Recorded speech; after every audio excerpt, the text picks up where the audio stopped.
जय हो मैया जय हो दाई, तोर महिमा गावे दुनिया भाई। मोर गाँव के ए दाई मैया अंगना में बसे हवे। दुख पीराला दूर भगा के, दुख पीराला दूर भगा के, सुख के जो चले हवे।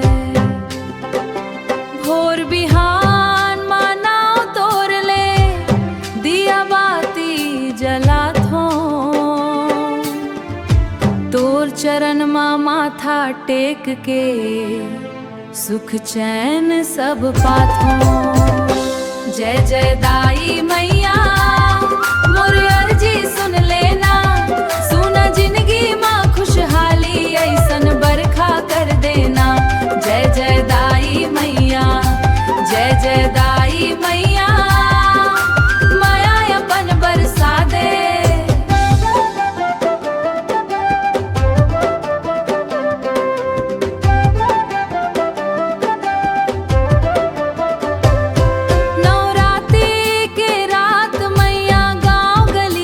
जगमग है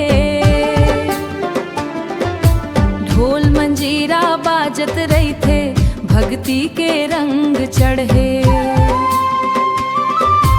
जतका मांगे ओतका देथस, खाली झोली भर देथस। तोर कृपा बिना मैया कैसने दिन कटथे। ओ दाई तोर महिमा अपरंपार, संकट हर ले माया भर दे, राखे संसार। जय जय दाई मैया